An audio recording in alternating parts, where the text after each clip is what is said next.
कि बिहार किस परिस्थिति में बिहार बटा और बिहार बटने के बाद बिहार किस मुकाम पर खड़ा है। और परिस्थिति में यदि हम जाएंगे तो हम यही कहेंगे कि बिहार बांटने वाले लोग सदन में भी और सदन के बाहर भी बैठे और सिर्फ राजनीतिक सत्ता के लिए, स्वार्थ के लिए बिहार बट गया।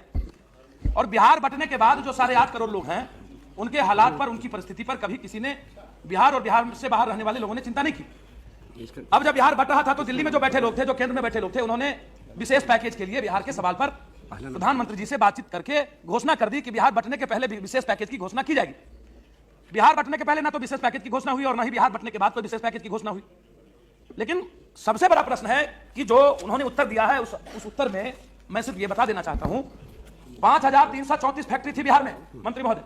यदि हम शुरू करें डालमिया नगर से, गया से, भागलपुर आ जाए, सीवान चले जाएं, छपरा चले जाएं, दरभंगा चले जाएं, पेपर मिल और गोपालगंज से लेकर के सिल्क मिल हो, दालचीनी मिल हो, तो मैं जानकारी के लिए बता दूं आपको कि सारा का सारा फैक्ट्री बंद हो गया। बिहार सरकार के जो अंदर कॉर्पोरेटिव जो संस्था है और जो चीनी मिल है, 14 चीनी मिल, 19 चीनी मिल, वो पूरी की पूरी बंद हो गई, छोटी बड़ी। ऐसी परिस्थिति में बार बार यह कहा जाता है कि चाहे जिस भी परिस्थिति में हो, उस परिस्थिति में बिहार को कैसे मजबूत किया जाए। अब बिहार को मजबूत करने की बात केंद्र से होती है।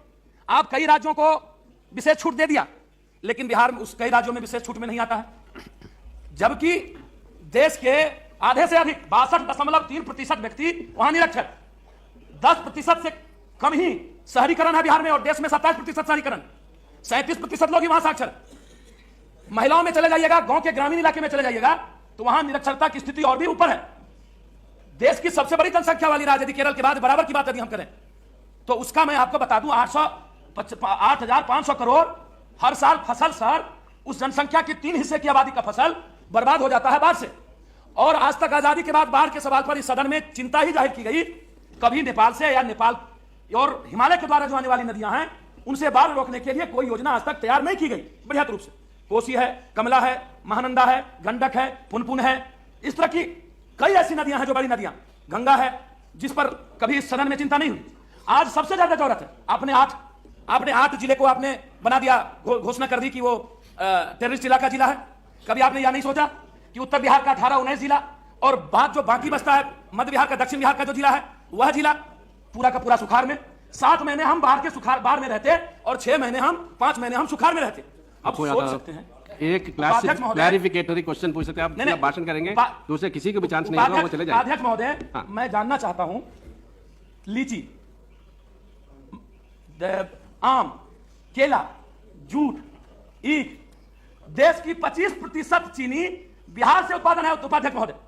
मखाना, अब मैं आपको बता दूं माननीय मंत्री जी, किशनगंज में आप जान लें कि कम से कम 100 ऐसी चाय की बागान है जहां यदि आप चाय की बागान के लिए यदि कोई फैक्ट्री की व्यवस्था करते हैं, कोई ऐसी व्यवस्था करते हैं, तो किशनगंज का इलाका अपने पर आत्मनिर्भर होगा। जूट का जो इलाका है वह है पूर्णिया, किशनगंज।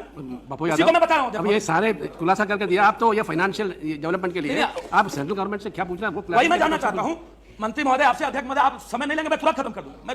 मैं उसको कोई बोलना नहीं चाहता। मैं मंत्री महोदय आपसे जानना चाहता हूं कि कटिहार का जूट मिल, बनमनखी का चीनी मिल, मधुबनी का चीनी मिल, या इस तरह के जितने चीनी मिल हैं, या सहरसा का पेपर मिल, दरभंगा का पेपर मिल, या इसके लिए आपने क्या यहां से योजना की है? मैं मानता हूं कि भारत सरकार ने कम पैसे नहीं दिए हैं, चाहे आरएफ में हो, चाहे प्रधानमंत्री सड़क योजना हो। मैं जानता हूं कि वहां से भारत सरकार का पैसा बिहार से लौट जाता है। यह भी मैं मानता हूं कि आज प्रधानमंत्री सड़क योजना 4 बार दूसरे राज्यों में पैसा चली गई और बिहार में आज तक एक बार भी पैसा आप नहीं भेज सके। पूरा पैसा, क्या कारण है? क्यों इस तरह का व्यवहार किया जाता है? क्यों आप पूरा पैसा अभी तक नहीं भेजे? और राज्यों में 3 बार, 2 बार, 4 बार, बिहार में आप एक बार भी आधे पैसे नहीं भेजे। मेरा आग्रह है आपसे, यदि बिहार को सुदृढ़ करना चाहते हैं तो विशेष छूट, बिहार को सुदृढ़ करना चाहते हैं तो बरौनी, मुजफ्फरपुर का जो विद्युत थर्मल पावर है उसको नई तकनीकी में और डेवलप करके उसको बृहद करिए। यदि उससे भी ज्यादा आप सुंदर करना चाहते हैं तो जो किसान का ऋण है बिहार में, आप देवेगौड़ा जी प्रधानमंत्री बने तो ऋण विशेष पैकेज मिल गया कहां? तो कर्नाटक को।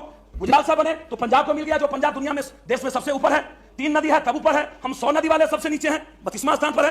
तो गुजरात साहब बने बिहार से, मिल गया पैकेज पंजाब को। देवेगौड़ा जी को किंग मेकर बनाने वाले बिहार वाले, और मिल गया पैकेज कर्नाटक को। बिहार को क्या मिला?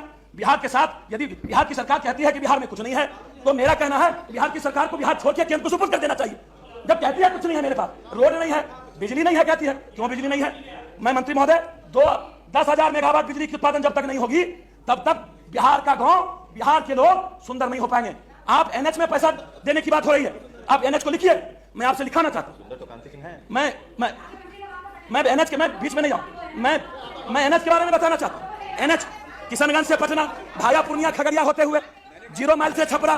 पप्पू यादव प्लीज नाउ, देखो आपके आसपास में बैठे हुए ऑनरेबल मेंबर और ये पासवान जी, हर आदमी क्वेश्चन पूछना है, मिनिस्टर को उधर जाना भी, आकर किसी का भी क्वेश्चन नहीं, तो क्वेश्चन पूछिए ना आप। माननीय मंत्री महोदय, इन लोगों को भी क्वेश्चन पूछना मेरा है। बिहार के विशेष पैकेज से मेरा संबंधित है, मतलब है कि बिहार जिस परिस्थिति में, जिस हालात में दूसरे से 32वें स्थान पर चला गया है, देश के राज्य के उस हालात में लाने के लिए यदि राज्य सरकार कुछ नहीं करती तो आपसे मेरा आग्रह है केंद्र से कि आप विशेष पैकेज के रूप में सारे फैक्ट्री को ले लीजिए। कृषि पर जो आधारित लघु उद्योग है, कुटीर उद्योग है, बिग इंडस्ट्रीज है, स्मॉल इंडस्ट्रीज है, की इंडस्ट्रीज है, उसको आप पूरा का पूरा मूल्यांकन करिए और उस मूल्यांकन करने के बाद बिहार में जो कैसे रोजगार का डेवलप हो, कैसे वहां के मजदूर बाहर नहीं जाए और बाहर जाने की देवेंद्र प्रसाद यादव नहीं जाए, इसकी परिस्थिति आपको कहना पड़ेगा, आपको तय करना पड़ेगा। मेरा आपसे आग्रह है, बिहार के साथ यहाँ नीतीश जी बैठे हैं, रेलवे मंत्रालय में है, सॉरी रघुनाथ जाके बाद आपने रघुनाथ जाके बाद काम किया, लेकिन और जो उसकी परिस्थितियां हैं, रोजगार की जो परिस्थिति, किसी को चांस मिलने की उम्मीद नहीं है। बाहर जा रहे हैं विद्यार्थी,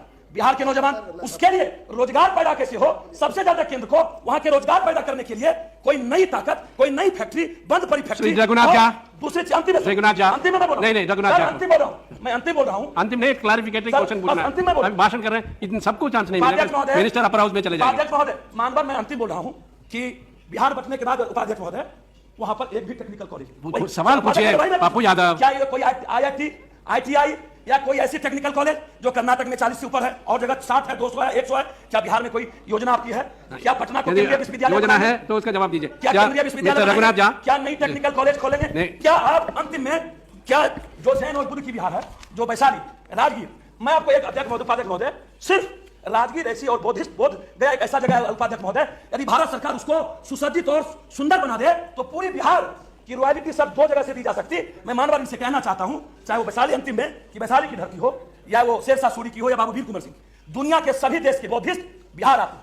यदि आप सिर्फ उसको पर्यटन स्थल के रूप में विश्व के पैमाने पर विक्रमशिला, नालंदा, इसको पर्यटन स्थल के रूप में यदि आप डेवलप कर देते हैं तो बिहार सरकार, आप ये भाषण के बदले एक सवाल पूछिए आप मिनिस्टर से। वही मैं कह रहा हूं सर, क्या आप उसको करना चाहते हैं? और यदि करना चाहते हैं तो निश्चित रूप से बिहार का हित होगा। मैं इसी शब्दों के साथ, आप किसान का ऋण माफ करें, वहां के रोजगार को डेवलप करें, साथ साथ बिहार को विशेष पैकेज देकर सिंचाई, बिजली,